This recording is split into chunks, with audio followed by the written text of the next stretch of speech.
Assalamualaikum warahmatullahi wabarakatuh. Waalaikumsalam warahmatullahi wabarakatuh. Perkenalkan, saya Zamira Trihalmalia sebagai moderator dari kelompok Durian Pecah yang akan mempresentasikan mata kuliah Manajemen Proyek Pembangunan mengenai perbaikan infrastruktur jalan menuju tempat wisata Danau Biru, Kabupaten Tanjung Jabung Barat, Provinsi Jambi. Kami beranggotakan Asri Dewi Lestari, Lava Sisiliani, Zamira Trihalmalia, Bintang Joyce Pakpahan, Jian Dalila, dan Tri Armania.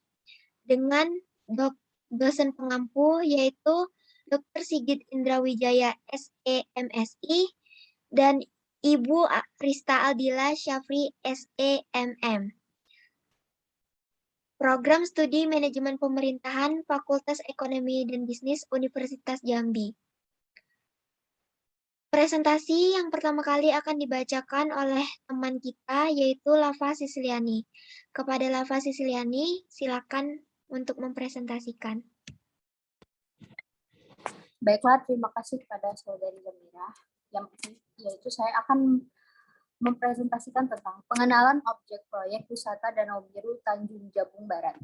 Wisata Danau Biru di daerah Tanjung Barat ini sebagai salah satu tempat wisata yang menarik di Provinsi Jambi.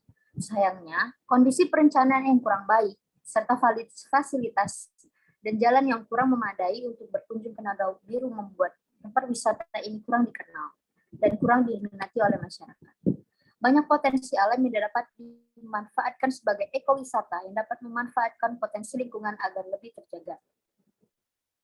Tujuan proyek yang pertama yaitu untuk mendesain fasilitas rekreasi Danau Biru yang sesuai dengan kondisi alam yang terletak di Tanjung Jabung Barat, Provinsi Jambi. Kedua, untuk mengetahui serta mengerti manfaat dan tujuan sebuah fasilitas ekowisata yang dapat melestarikan lingkungan. Yang ketiga, untuk memberikan fasilitas yang dapat membantu perekonomian serta mengangkat budaya masyarakat setempat. Analisa proyek dari kelompok Durian Pecah yang beralamatkan di Lubuk Kambing, Kabupaten Tanjung Jabung Barat, Provinsi Jambi. Nama proyek, pengembangan wisata Danau Biru dengan rencana kegiatan yang satu. Kedua, pembangunan gazebo untuk para wisatawan beristirahat setelah menikmati keindahan Danau Biru. Yang ketiga, pembuatan taman untuk menarik para wisatawan.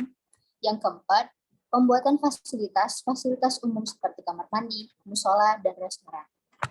Baiklah, saya kembalikan ke Zamira. Selanjutnya akan dibacakan oleh teman kita yaitu Asri Dewi Lestari. Kepada Asri Dewi Lestari, silakan.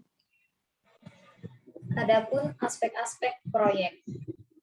Yang pertama, aspek pasar. Di aspek pasar ini dibagi menjadi 3 aspek pasar, yaitu segmentasi. Sesuai dengan perencanaan pembangunan infrastruktur Danau Biru tersebut dimaksudkan untuk mempermudah akses semua segmen. Kemudian dari titik psikolog, kami melihat beberapa masyarakat membutuhkan lokasi-lokasi untuk beristirahat dari kebisingan kota untuk bersantai bersama keluarga dan teman-teman. Dan target proyek kami adalah wisatawan dari luar desa Tanjung Jabung Barat. Yang kedua, targeting. Target operasi dari pembangunan infrastruktur wisata Danau Biru yang kami inginkan maksimal 6 bulan ke depan. Selanjutnya, positioning. Poin penting dari pembangunan infrastruktur Danau Biru ini adalah kami ingin menciptakan tempat wisata keluarga dengan akses jalan yang mudah dan tempat wisata yang menarik dan nyaman. Yang kedua, permintaan pasar. Zaman sekarang ini masih terdapat banyak tempat-tempat wisata yang belum terjangkau masyarakat. Dengan ini, kami ingin memperbaiki infrastruktur di wisata tersebut sehingga akses menuju ke tempat wisata itu bisa dijangkau. Yang ketiga, aspek penawaran. Di aspek penawaran ini dibagi menjadi 2 aspek penawaran. Penawaran-penawaran untuk tempat wisata Danau Biru memang sudah cukup banyak. Pengembangan ini kami tujukan agar Danau Biru memiliki nilai dan dapat dijadikan tempat wisata serta dapat menjadi pilihan hiburan keluarga dan teman. Yang A, prospek penawaran. Di masa yang akan datang, mengingat adanya peluang pengembangan tempat wisata ini, maka perlu adanya prospek penawaran yang memberikan nilai lebih baik pelanggan. Misalnya membangun tempat menginap yang nyaman dengan harga yang cukup murah. Selanjutnya, kegiatan promosi. Kegiatan promosi yang akan kita lakukan yaitu mulai dengan membuat suatu event khusus bagian penggemar photoshoot dengan memberikan diskon serta tambahan acara-acara khusus. Selanjutnya, saya kembalikan kepada moderator. Terima kasih Asri Dewi Lestari. Selanjutnya akan dibacakan oleh Bintang. Kepada Bintang, silakan. Yang keempat, aspek manajemen. Job desk yang digunakan dalam implementasi pengembangan wisata Danau Biru adalah sebagai berikut. Yang pertama, bersama-sama melakukan perencanaan dengan berbagai pihak dan membangun komitmen bersama-sama. Yang kedua, musyawarah dengan berbagai pihak untuk melakukan review dari capaian yang telah diperoleh. Yang ketiga, bersama-sama melakukan perencanaan tindak lanjut untuk progres yang lebih maksimal. Tugas dan tanggung jawab masing-masing fungsi dalam manajemen adalah sebagai berikut. Yang pertama, membuat perencanaan, strategi, dan kebijakan yang menyangkut pengelolaan serta evaluasi dan review secara penting terhadap capaian untuk memperoleh hasil yang baik. 2. Menjamin operasional dan kegiatan tempat wisata secara hukum. Yang ketiga, membangun sistem kontrol secara keseluruhan atas operasional wisata Danau Biru. 4. Membangun divisi-divisi sesuai dengan bidangnya sehingga terbentuk sistem koordinasi yang objektif. 5. Menjamin kesejahteraan dan kenyamanan masyarakat. 6. Memegang kembali atas keputusan penting yang bersifat umum atau berkaitan dengan masalah regulasi dan finansial. 7. Bertanggung jawab dalam memajukan usaha. Selanjutnya saya serahkan kepada moderator. Terima kasih. Selanjutnya akan dibacakan oleh Tri Armania. 5. Aspek pembangunan. Dilihat dari tujuan proyek pembangunan ini adalah untuk memfasilitasi sebuah lokasi wisata menjadi lebih baik sehingga dapat meningkatkan perekonomian. Adapun beberapa strategi pengembangan yang kami lakukan meliputi pengembangan aspek perencanaan pembangunan objek wisata alam ialah antara lain mencakup sistem perencanaan kawasan, identifikasi potensi, dan sistem informasi objek wisata alam. B. Aspek sarana dan prasarana yang memiliki dua sisi kepentingan, yaitu 1. Alat memenuhi kebutuhan pariwisata alam. 2. Sebagai pengendalian dalam rangka memelihara keseimbangan lingkungan, pembangunan sarana dan prasarana dapat meningkatkan daya dukung sehingga pemanfaatan dapat dilakukan secara optimal. C. Aspek pengelolaan, yaitu dengan mengembangkan pengelolaan objek wisata yang siap mendukung kegiatan pariwisata dan mampu memanfaatkan potensi objek wisata alam secara lestari. D. Aspek pemasaran dengan mempergunakan teknologi tinggi bekerja sama.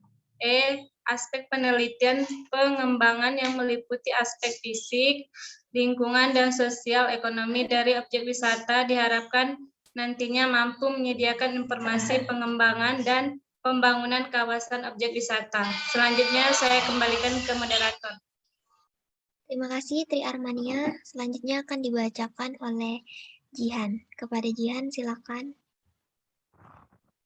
6. Aspek ekonomi. Adanya wisata Danau Biru yang terletak di Tanjung Jabung Barat dapat memberikan dampak dalam aspek ekonomi. Yang pertama yaitu dapat memberikan lapangan pekerjaan. Manajer mempekerjakan warga di sekitaran wisata Danau Biru sehingga dapat membantu memberikan pekerjaan dan penghasilan. Lalu yang kedua, dapat memberikan pengalaman pekerjaan. Manajer juga memiliki kriteria dalam pemilihan karyawan sehingga karyawan tersebut memiliki sifat yang sopan dan ramah terhadap setiap pengunjung. Lalu yang ketiga, meningkatkan pertumbuhan ekonomi. Dengan adanya wisata Danau Biru, warga sekitar yang menjadi karyawan dapat memiliki pendapatan atau penghasilan. Dengan demikian, warga dapat memaksimalkan hasil pendapatannya dengan lebih baik sehingga kegiatan perekonomian di sekitar Danau Biru dapat berjalan dengan lancar. Yang ketujuh, aspek biaya. Program kegiatan pembangunan infrastruktur destinasi wisata lokasi Tanjung Barat, Provinsi Jambi, tahun anggaran 2021-2022. Uraian kegiatan dan biaya persiapan awal, yaitu pembersihan awal dengan biaya 50 juta. Lalu yang kedua, biaya tenaga kerja dengan biaya 200 juta, biaya bahan baku dengan biaya 500 juta, alat kerja dengan biaya 100 juta, lalu biaya lain-lain atau biaya tak terduga dengan biaya 200 juta. Dengan total 1 miliar 50 juta rupiah. Saya kembalikan ke moderator. Terima kasih kepada Jihan dan teman-teman yang lain. Sekian presentasi dari kami. Apabila ada pertanyaan, silakan boleh bertanya melalui kolom komentar yang telah tersedia. Kami minta maaf apabila ada salah kata dan kekurangan. Saya mewakili teman-teman saya mengakhiri presentasi kali ini. Wassalamualaikum warahmatullahi wabarakatuh. Waalaikumsalam warahmatullahi wabarakatuh.